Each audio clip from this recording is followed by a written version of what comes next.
all, and welcome back to another thrilling episode of Off the Dome. I'm your humble leader, Jordan Brown. With me for the very first time is our charming creative producer. Say hi, charming creative producer. Hi, charming creative producer. Just realized my hoodie's on the chair behind me. We're off to a great start. Matt, thank you so much. This is so exciting. We are 2 episodes into Smartypants Season 2, at least when we are recording this. And I mean, obviously, lots of, I'm sure, lessons learned from Season 1. I think everyone is excited that Season 2 is back. Everyone's that I've seen is really loving it. But I do have a very important question for you right out of the gate. If you could bring back any sketch comedy show from the last decade that you personally worked on, what would it be, and why is it Hot Date? I was going to say, I feel like that's a very pointed question. This one specific show. I mean, I love Hot Date. Murph, Em, and I had a really good time, along with some other friends in both Chicago and New Orleans, filming that show. I'd love for it to come back. It was a mixture of a lot of things that it went away, unfortunately, and but you know, we've all found other fun avenues to continue creating and making things in. So, but yeah, it was a great show. I'm glad you enjoyed it. I've had other people hit me up and be like, "Hey, where's more? I want to see it." So it seems beloved by most who have watched it. It's hard to find for some though. Yeah. I was gonna say everyone who's watched it loves it. Yes. Finding Pop TV was a difficult endeavor, but yeah, my wife is not like a D&D person, so she hasn't consumed any of the like Dimension 20, but loves Murph and Emily specifically from Hot Date because we watched all of it together. Tell her we say thank you for watching and being a fan. And yeah, we had such a blast making that. It was a very hard show to make because it was like, you know, they're doing characters and hair and makeup, and it was low budget TV, so we had a little bit of time to film. We actually, like, to give you a quick little thing, most TV shows, half-hour comedies, are filmed in 4 to 5 days. We filmed every episode in 2 days, which is insane. But we did it and we crushed it, and we had a lot of fun making it. So, you know, we all wanted to keep making it, but it was, like I said, it was kind of mixture of COVID and some other stuff, and it just sadly didn't happen. But I think Season 2 hit like spring 2020, if I remember correctly. It was not a great time for like television production. No. But yeah, it's really cool. Like, obviously, you went from my understanding, you went from College Humor, a bunch of sketches, Adam Ruins Everything, Hot Date. I'm sure obviously there are a bunch of other things that you worked on, and then into Smartypants. Like, it feels like a very sensible trajectory, like looking like, got it, like they loved you here, and people just kept hiring you to do their projects along the way. I started at College Humor in 2008, a long time ago, and was just hired as a freelance editor. Showed that I could direct and edit, and they gave me some like Hardly Workings to direct, some Jake and Amir's to help out on, and eventually they brought me on to direct some original sketches. And this was in New York. And then they hired me full time as a director editor. And then they wanted to open up an LA branch to kind of work with celebrities. So they flew me out here, and I, you know, started working out here along with a couple producer friends, including David Kearns, who's still with Dropout. And I mean, the rest is history. Just kept directing sketches and ended up directing, I think, close to 500 sketches for College Humor, which is great. And then parted ways for a little while, started directing commercials, and then came back for Adam Ruins Everything, did some Hot Date, did some more commercials, directed a Nickelodeon show, directed some more commercials, and now working on Smartypants as a creative producer and editor. So it's been a real fun ride, and I've been thankful to have Dropout kind of alongside. I feel like growing with them as we continue to grow. So yeah, I mean, you also like don't just say like some commercials. You got to tell John Stamos how to cuddle. That's a pretty solid. Yes. It's a pretty solid commercial to. Yeah. I've been able to actually work with John Stamos with him in a bed twice, which is really interesting. Like, I feel like if there's John Stamos in a bed, he calls me up. Maybe I don't know what's going on there, but more than happy. It's he's awesome to work with, charming, very funny man. So more than happy to do that. Oh man, I mean, we have to talk about another short that you directed that you did not mention in that list, which is Simon Pegg and Nick Frost in Cardboard. Yeah. costumes for Star Wars. Yeah. One of my favorite things that's ever existed on the internet. And Thank you. obviously now, like, Simon Pegg gets to like be in Star Trek and Star Wars and do Yeah. whatever he wants, and that Yeah. feels like you're responsible for it, and you should get I credit. yeah, I feel like it was like he was wanted to do it, so he was like, let's figure out a way to manifest it, and it was yeah, this helped. Yeah, that was back in 2010 we filmed that. We wanted to promote, or maybe it's 2009. No, it's 2010. Anyways, we wanted to promote the movie Paul, which him and Nick Frost were in, and they were doing like a PR campaign in the desert. So they flew myself, a couple producers out to basically film that. They had kind of their own designated film crew. So on the day, we had 15 minutes to film the whole thing. We had the script. I basically like ran over, was like, camera one, you're filming close up on Simon. Camera two, close up on Nick. Camera three, nice medium wide shot. Okay, you got that? Great. Nick, Simon, here's what we're doing. And then like run them through it. And they're like, can we do this? I'm like, yes. Can we do this? Yes. And those guys were pros, obviously super big pros and very funny and loved it. So that was a whirlwind of a shoot. That was a blast to do. And then I got to go back to Vegas because we were in Nevada and then like spend a night in a hotel, which sounds exciting, but I was just editing the whole night. So because we had to turn around quick. So there's no like fun to be had, but being in a hotel paid for in Vegas was nice to edit from. So why not? That's a nice change of pace. Yeah. Yeah, you've now mentioned two different things where like it was a whirlwind, and we should talk about a third whirlwind, which is Smartypants. You're Yeah. filming what, like 15 presentations a day or something bonkers. Yeah. We had a fun yeah, season one and season two. I mean, a lot of it stayed the same, as you can tell by watching the different first two episodes. It's still very similar, still the same world, but definitely learned some lessons from season one into season two. And yeah, we filmed 9 presentations a day. We also filmed some fun agenda items from Rekha, which you saw in the first 2 episodes, which were super great to get. And then yeah, we did that. Season one, we did a 3-day shoot. Season two is a 5-day shoot. So we filmed a total of 45 presentations in 3 days, or in 5 days, excuse me. And it was a blast. Definitely a whirlwind. We have a great production team that is able to like stay on track and keep us going. Our AD Marlo is amazing. She ADs a lot of shows and just keeps everyone moving and keeps everyone hyped up. And yeah, it's great though. I mean, it's each presentation kind of brings in a breath of fresh air and kind of brings in new energy. So, you might be tired from finishing one, but then you get the next one, the next person's ready to go, and it like kind of brings everyone up again. So, in this one, we were splitting our time with D20. This is a little behind the scenes for you. D20 was filming. There's 2 studios there. They were filming in the D20 studio, and we would kind of alternate days. So we were lucky enough to have a couple of days off in between, which like helped everyone rest and things like that. So it was nice. Yeah, that's really cool. Yeah, I mean, obviously, you mentioned like the new presentation is going to come in and bring a breath of fresh air.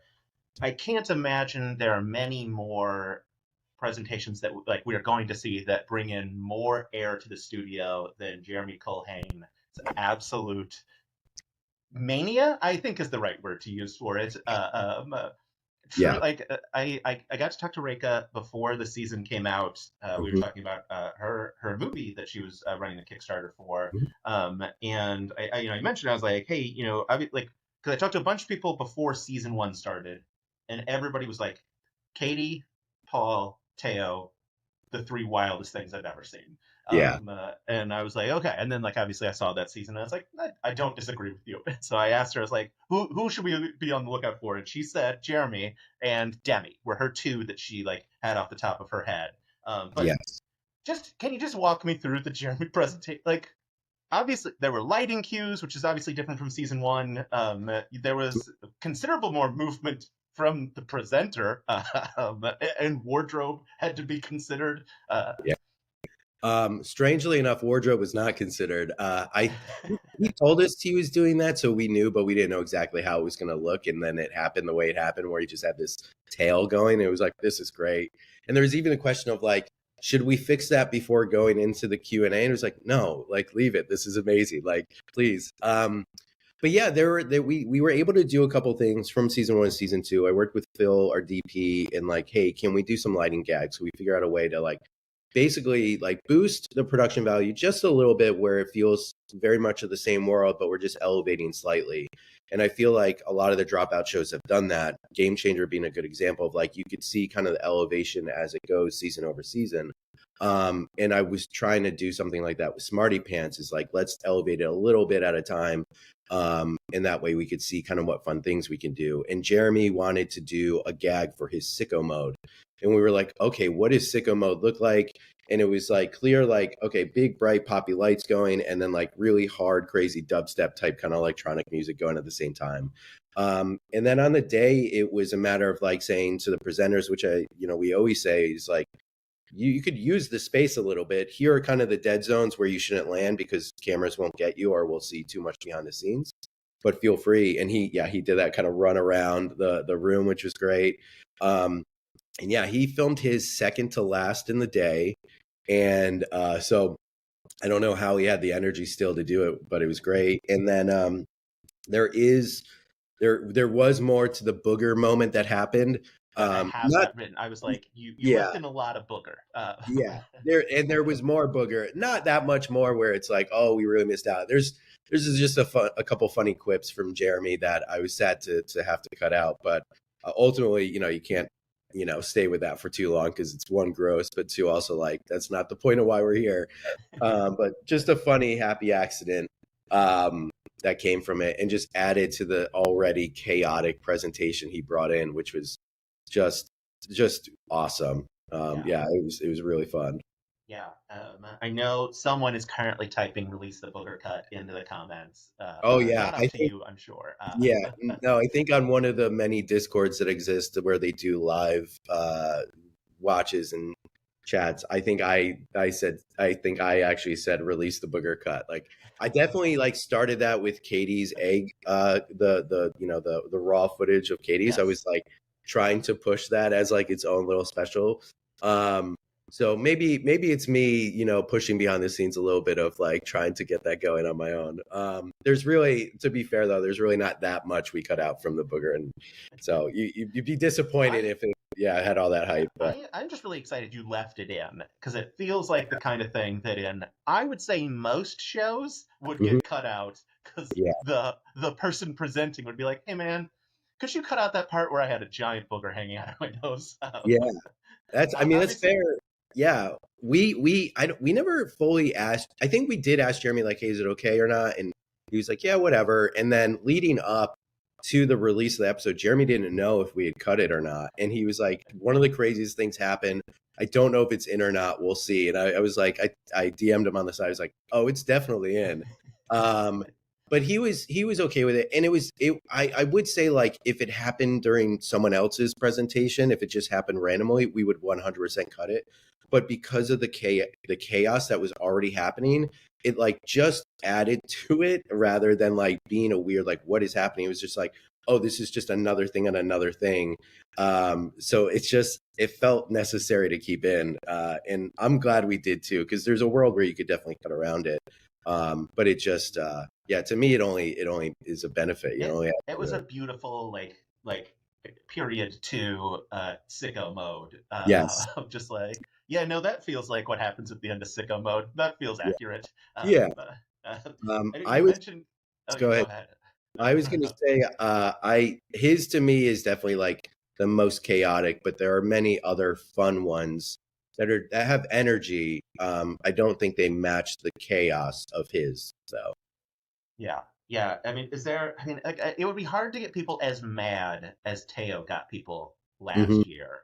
Is there anybody that you can think of that like comes close to like really gets the goat of the audience, the pants, as Jess McKenna so brilliantly started coining? Yes, the pants. The pants thing, a quick aside since you brought that up, Jess was doing that on set and we all were like, this is incredible. Like no one's called the Smartypants Society pants. And immediately after that, Marlo or AD, every email and anytime she needed to address everyone, she would call everyone pants. And now while I'm editing, when I send out emails or I'm like, need to approach a group of people in a chat, I say, hey, pants, here's what's going on. Like she basically coined that phrase and that will continue for as long as Smarty Pants runs. Like, I think We it was brilliant. It's Yeah, great. we love J Mac in this household. We gotta make sure we keep her nickname going. Yeah, J Mac, MC Kenna. Yeah. I would say I don't know if anyone's quite as mad as gets the whole group as mad as Teo. I will say Chris Grace did a presentation that might call someone out, and I can't be specific as to who, but people definitely get called out in Chris Grace's in a way that yeah, it was fun. It added a really fun dynamic to the end of the presentation, so it's pretty cool. That's exciting. Yeah, you mentioned you mentioned Katie's presentation, um, because for folks who don't know, Hmm. Katie's presentation where she did the like in your edit of like I'm gonna start over. Hmm. She really started over and like went Yeah. through her whole presentation a second time. And Yes. you very skillfully edited around that. But that is the and I just have to say I talked to Katie about it and she was like, I didn't know the presentation was weird, which is my favorite part of the presentation, that she thought it was normal. Yeah. Yeah. It was. That was wild because she went first that day.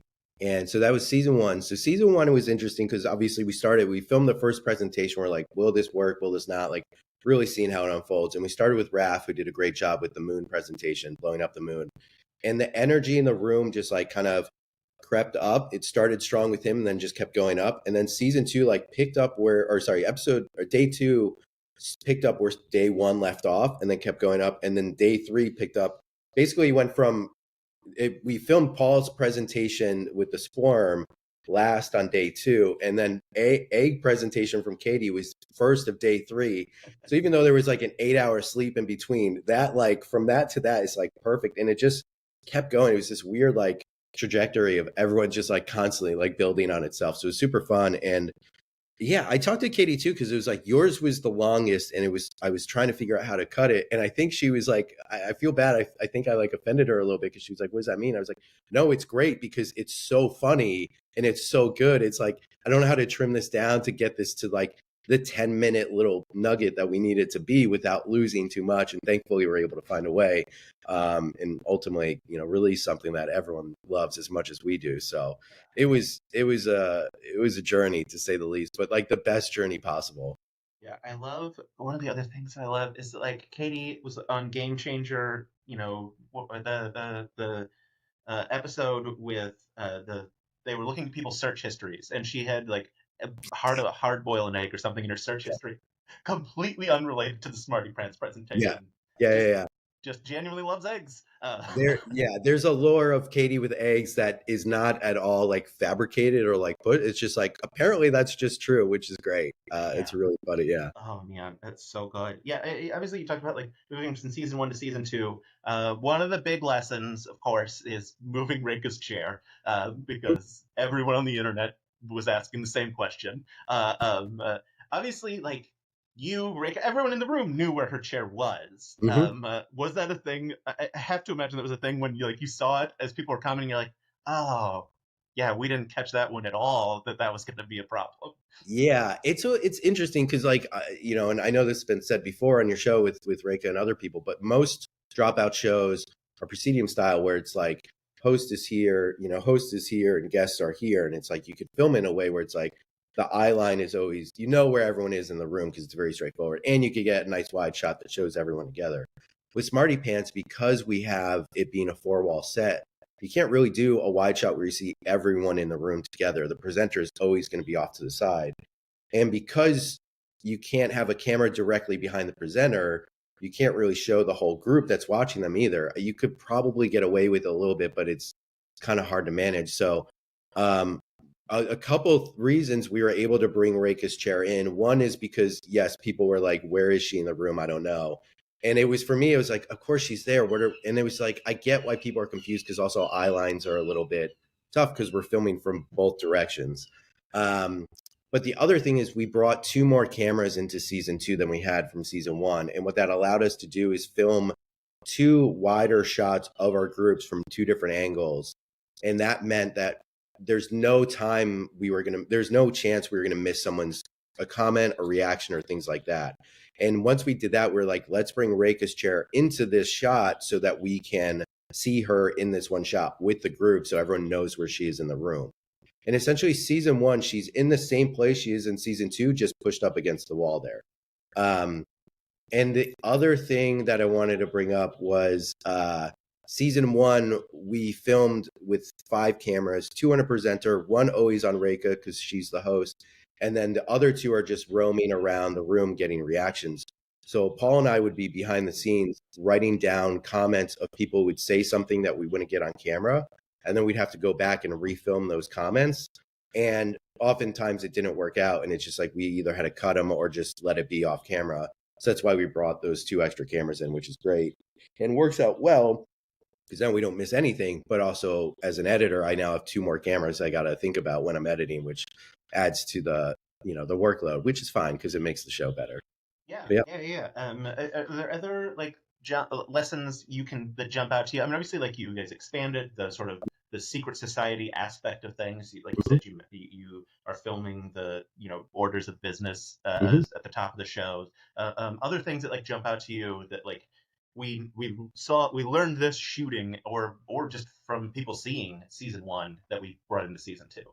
Yeah, I think from a behind the scenes standpoint, we learned a lot from like getting the show made because making the presentations is tough, right? Like you have comedians who need to write and practice them, which you're now creatively, as creatives, we sometimes don't adhere well to schedules. So that doesn't work well with production, which is like hard, schedule and deadlines. So that was always fun. But then there's like legal, we got to make sure everything like legally is okay to say. So there was like a whole pipeline that we needed to work on that's behind the scenes, which Ebony, who is a producer in season 1 and is executive producer season 2, and she's on many other shows, crushed it season 1 for us. I don't know how, but legend, of course. And then we were able to like take the lessons from there. From a creative standpoint on screen with our presenters, it was like, hey, you can't improv your way through a good presentation. You can a little bit if it's like you want it to be chaotic like Teo's, for instance. But like the really well rehearsed ones that are like in a distinctive voice, whether it be a character or their own, is what did best. So because of it, we offered more times for them to come in and rehearse, work with the clicker and the timing of clicking through slides, work with Paul, myself in terms of like, hey, does this work? What do you think? So there was a little bit more prep work with the presenters. And it worked out, I think, better where I think more were well rehearsed and therefore, stronger presentations because of it. But yeah, it's a weird show where it's like, hey, come do a fun thing with us, but also here's a ton of homework you got to deal with now. Yeah.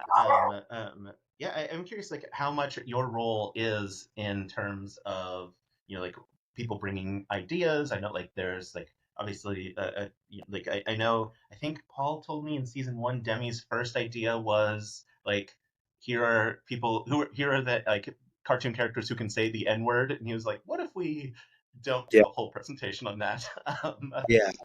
Yeah, a little behind the scenes. I don't know if Paul went into this, but basically they come to Paul with kind of 3 ideas of what or not even just 3, maybe a handful of ideas. It depends. Some people are like, this is what I want to do. And it's like, great, go for it. Some people are like, hey, I have these kind of ideas running through. So they send through ideas. And then it's really Paul kind of takes the lead on this and does a great job with it and he'll ask for my help and ask for a few other people's help as well. But basically goes through kind of ideas and will determine what works best, both with like the presenter as well as what else is kind of being made. So like we don't have the same type of presentation or the same topic at all. And then it's like, yeah, let's, Demi, that's a great idea. Let's skew it a little bit and do this instead, and kind of working with him on that. So they're able to kind of find it. But a lot of that is Paul, because Paul will do the initial reach out to talent as well, which he does a great job with. And, our goal is to keep the voices diverse, not just in who they are, but also what they're saying, whether it be like the actual topic or the way they're going about telling that topic, talking about that topic. So, and that carries on into the days we're filming with them. There's obviously schedule of the performers, but it's also like, we don't want one day where it's all people talking about movies, because then that's going to get boring. And then that also carries on into the edit when we have the 3 presentations. It's like, how are these 3 going to complement each other in the edit and when people are watching at home, so that there's something for everyone in an episode, which I think we did a great job of in season 1, is make sure there's at least one that people are going to jump on in each episode. And, we carried that into season 2 as well.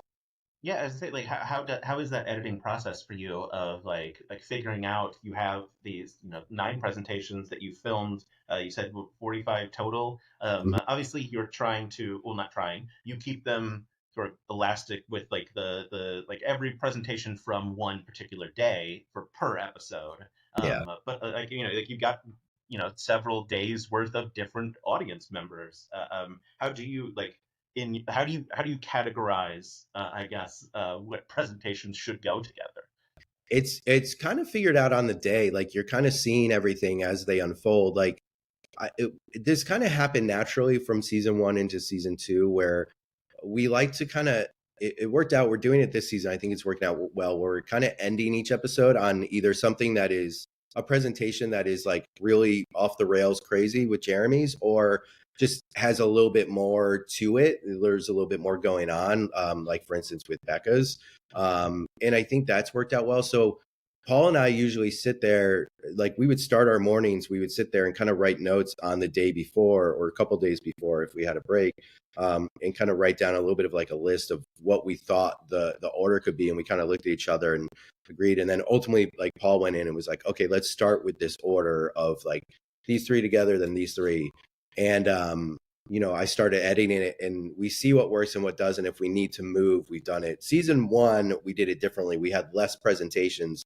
We had 29 in total. So I actually edited them all to start. And then we went in and decided which 3 would go together, which worked out well and was fine for that. But for season 2, because there was more, I was like, I can't do all that prep work up top. We just need to like kind of decide what will be. And if we need to adjust, we can. And for instance, we were going to start the season with episode 2 was going to be episode 1, but then we flipped it because we felt the agenda item in episode 2 was just a little bit more engaging and a little bit more like interesting, and kind of showed what that could be a little bit more. So then we flipped them, and it worked out well because they're both very strong episodes. So there was no harm there. But then we kind of like changed the order of a few episodes after that, because we like to have it be, if it's group A, B, C, D, E, then it's always going to be those 5. Like, episode 1 is group B, episode 2 is group C, and it's always that order. Anyways, that's kind of confusing. But yeah, ultimately to say is we kind of create a list that makes sense ahead of time. We cut an episode together, and then we look at it and we go, okay, this works. We've had a couple times where we flip the order of the 3 in the episode. So, there's one coming up where we had someone who was presenting last that we put them as second and flip them with someone else. So it's just deciding the edit and see what flows best and how it works. Yeah, that's really cool. Yeah, I mean, obviously, like I mean, I don't want to say like a big like star growth in terms of like people, but I would say a lot of people recognizable to folks maybe who are outside of Dropout sphere into season 2 more so than season 1. Season 1 felt very like, let's ask our friends to come do this new show. And, season 2 has like Hank Green and folks that you're like, oh yeah, that's a big name for even people who don't care about Dropout. Was that exciting in terms of like this sort of universe expansion for what you got to see presentation topics on? Yeah, it's super exciting. I think like I talked to Paul a little bit about this from season 1 to season 2, which is like, who are we going to bring back? Because there's a world where you could bring back everyone from season 1 and be just as excited and just add to it. But there's also so many voices that we haven't heard from that we want to bring in. And I won't speak to Dropout as a whole, but I know they're big fans of like opening the doors for their comedy community to get bigger and grow, bringing in, people from Smosh and things like that.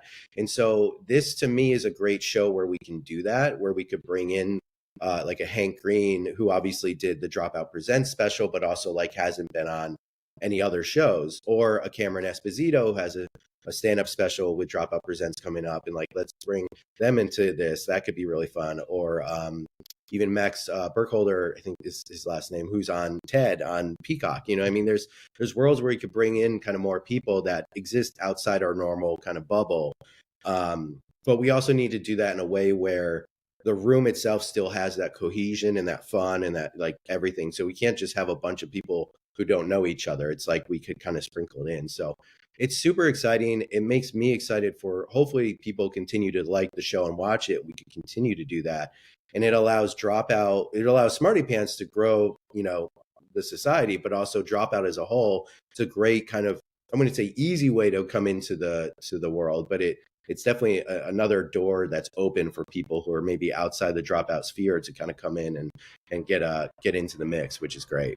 Yeah, it feels like a great. I mean, I know there are a lot of people whose names I don't remember now, but like when the trailer came out, or like I think Variety had the list of all the presenters, and people Mm-hmm. were like, "Oh my gosh, this person!" It was a person I didn't know, had never heard, but they're like, he's from Star Kid or whatever," and I was like, "Oh, all right." But yeah, it feels like a very like like in the same way that like Make Some Noise has that sort of like window of like we could put two people that they know and love and a third person they don't know, and now they can fall in love with that person. Like Smarty Mm-hmm. Pants does feel like it has a very specific spot of like, yeah, like we'll have Trap kick off the show, but Mm-hmm. then who knows who's going to be after. I'm assuming a lot of people didn't know. I mean, very clearly, a lot of people didn't know Waleed. He Mm-hmm. mentioned that some people in the room had called him by the wrong name, which was a very funny part of his presentation. Yeah.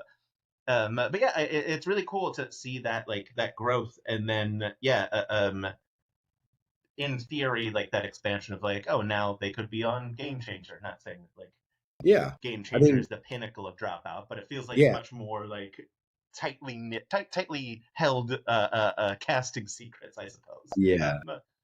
No, Waleed is great. He actually is from he helped with our presentation season one because he's an artist and a graphic designer and an illustrator.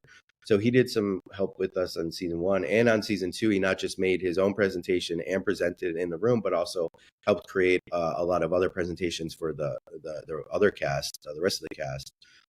But yeah, I mean, I love it because there's folks in there who I've seen either on the internet or maybe at some live shows here in LA perform and never had a chance to work with, and then we get to bring them in. And now I'm in a position where I get to watch, you know, TV and see people in there. Like I was watching The Residents on Netflix, and Chris Grace is in it, and Ana Rajo is in it, and it's like, oh, hey, yeah, it's great. We were just doing Smarty Pants together, and now they're on this too, which is cool. So it's just expanding the world in a really fun way that like, you know, some performers might not be as great at improv as others, but are still really funny and can put together like a good comedic, you know, set, whether it be like stand up or something like that. And this is another avenue where they could explore their own voice or also just like lean into what works really well for them. And and they might not be great on a Make Some Noise, but they could be great on Smarty Pants, or they're super talented and could do everything, and that definitely happens as well. So Yeah.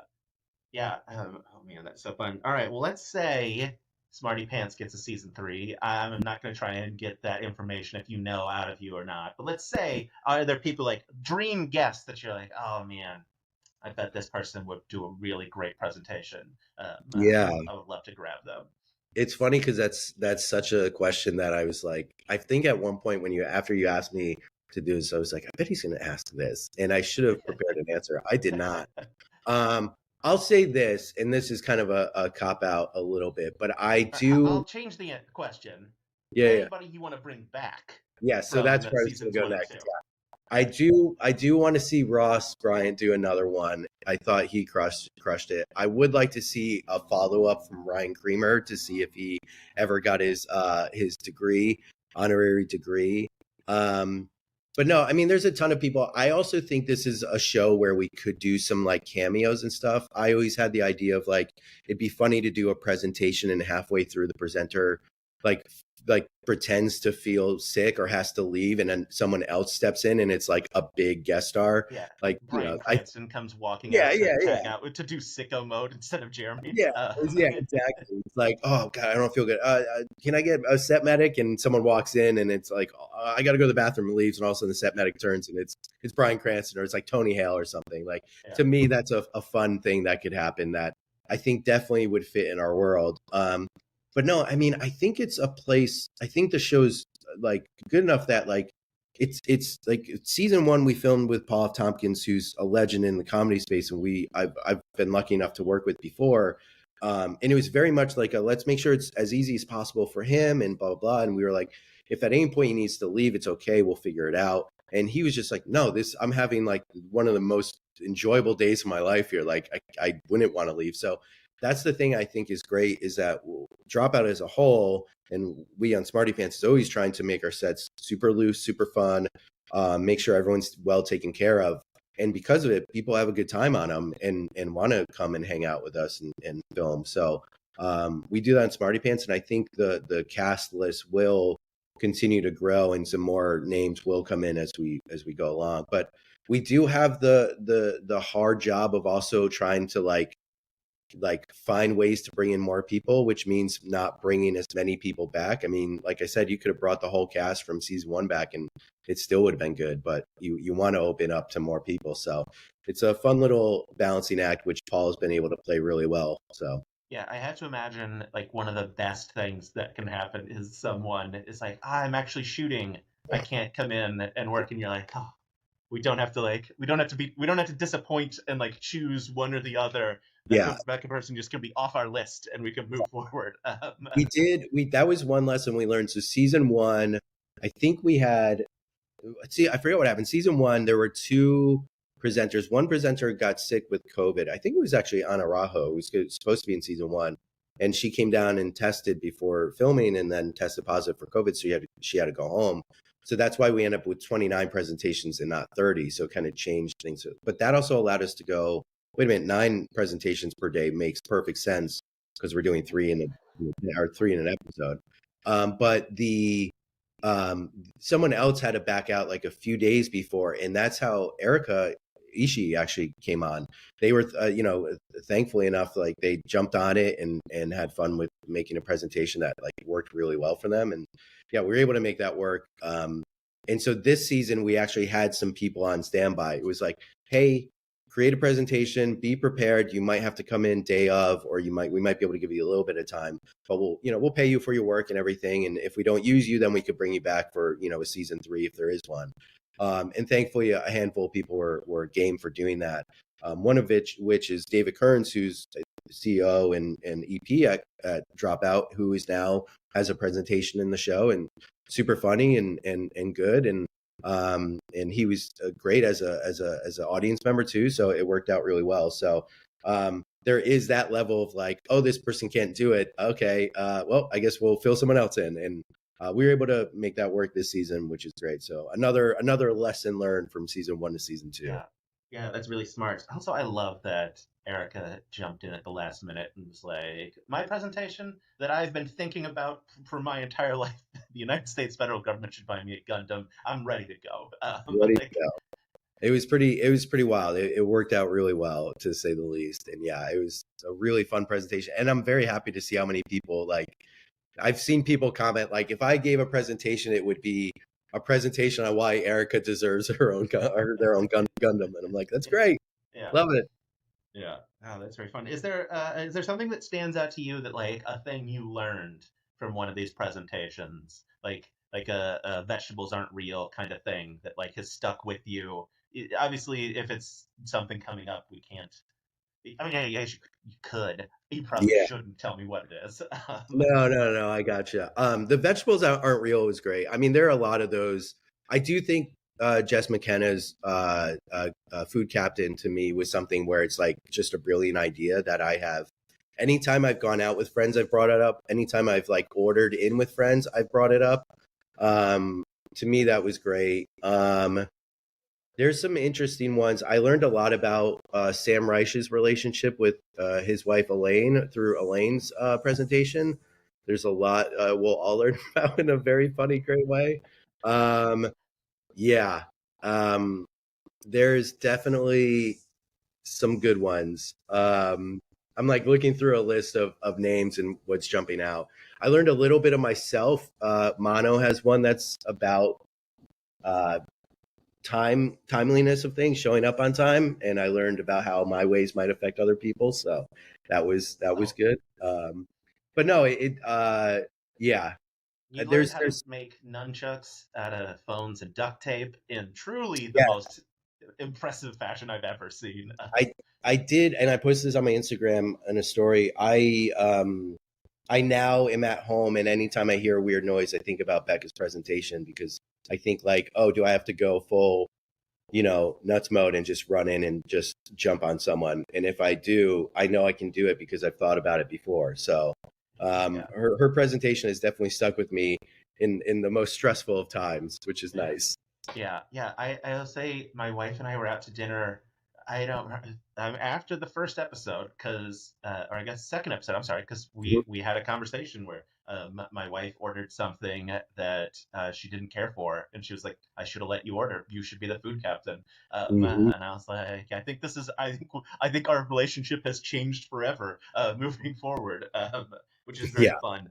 Um, yeah, I know obviously like some people are bringing in stuff like Vic had done the like vegetables aren't real presentation on like a podcast prior to that to a much broader but also not obviously with visuals degree and I know like I think Demi's part or first presentation had a lot of that as well that was like part of his stand up Mhm. that he had done um yeah, I mean, how much of that is there ever a point where you're concerned? You're like, we don't want people to like, like we don't want to hear a repeat of something that Hank Green's going to come in and talk about pissing out cancer. He's got a whole hour on that. We don't need that here as well. I'm sure Yeah. he has more than one topic that he can talk about. It was just the one Yeah. that jumped out at me.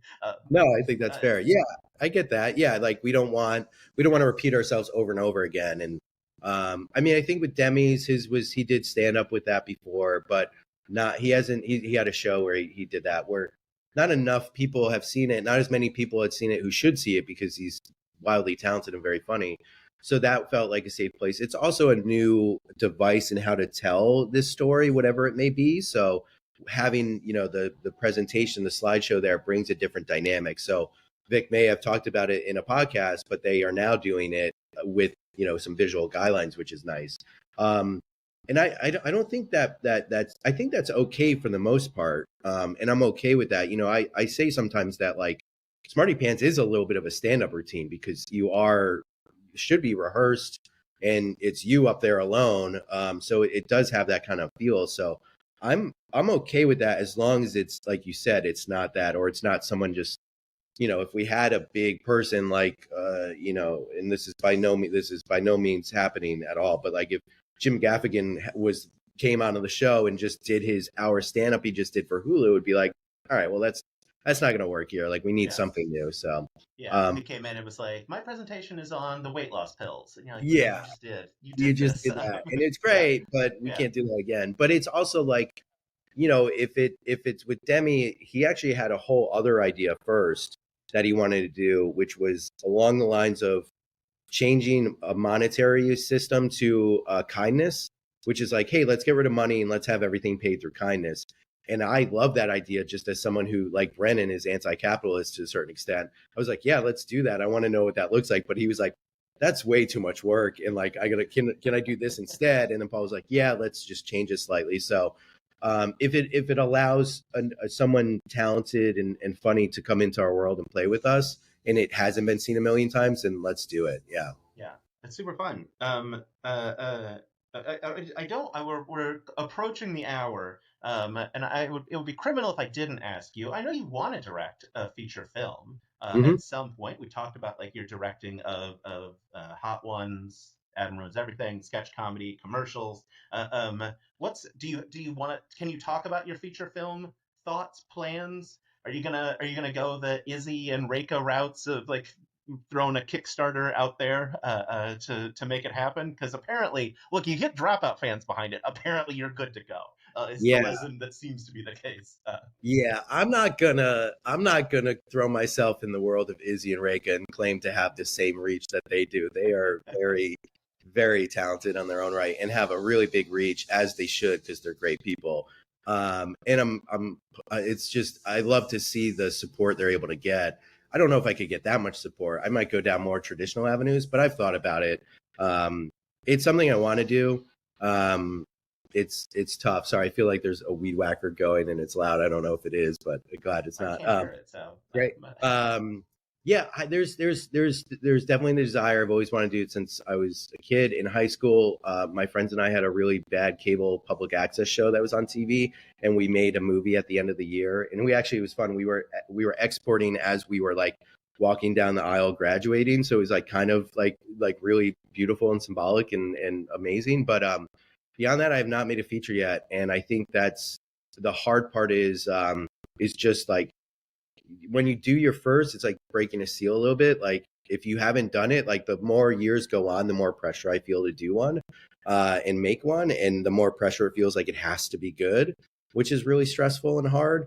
Whereas if I had already made a couple, it's just like cool, I'll just do another. And you know, the perfect is the enemy of good, or one of those phrases. Like I'm trying to make something that's perfect and then it's never going to get made because of it. So I just need to put in the work and actually go for it. Something I want to do.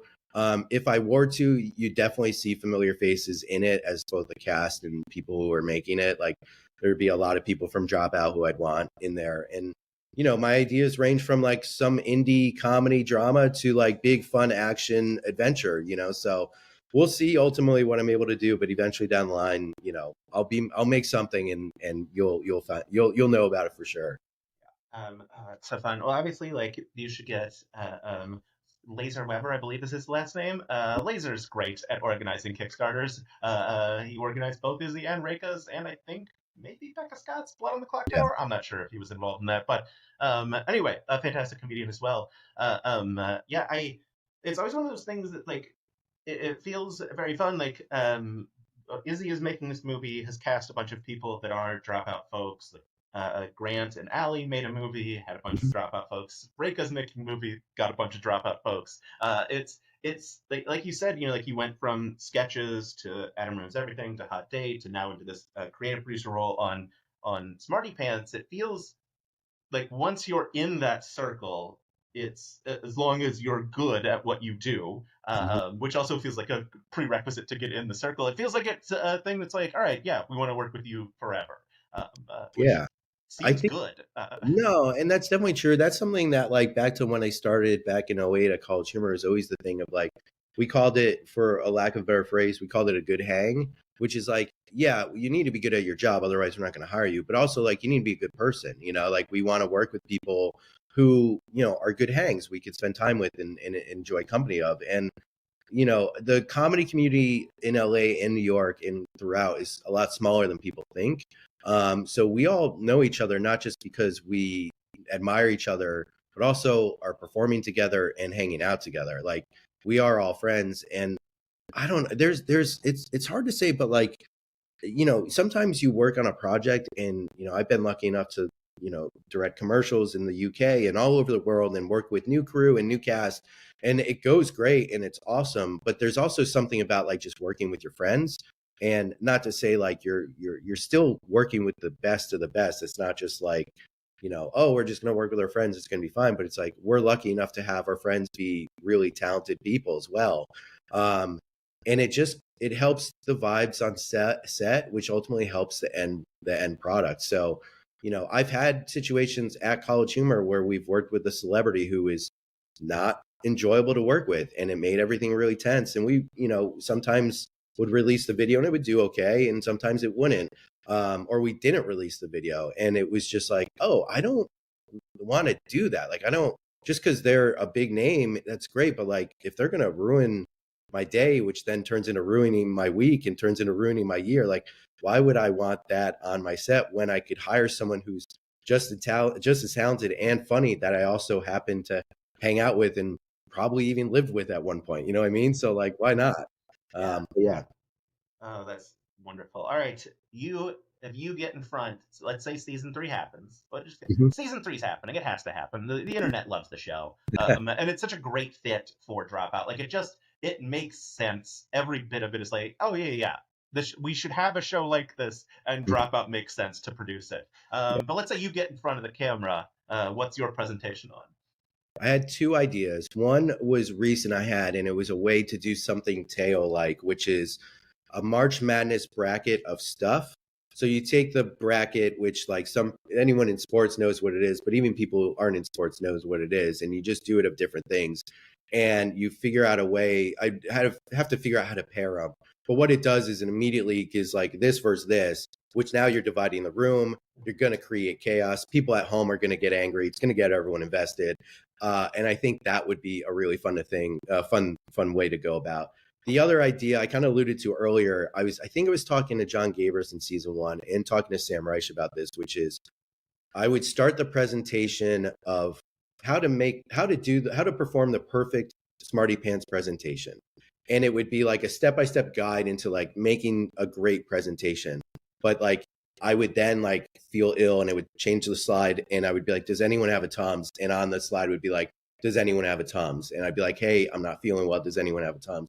And it would go back and forth between the perfect Smarty Pants presentation and me feeling ill and me being like, hey, I ate this really weird quesadilla at Crafty, which I don't think anyone else had. It's making me sick. And then like bring a set medic on and then be like, I'll be right back. Set medic reveals itself to be some celebrity cameo.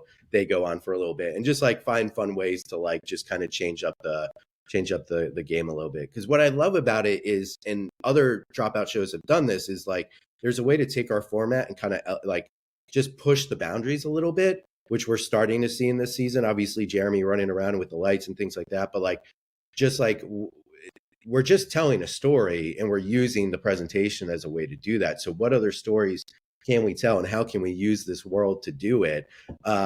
And I think Chris does that well, and his will be towards the end of the season.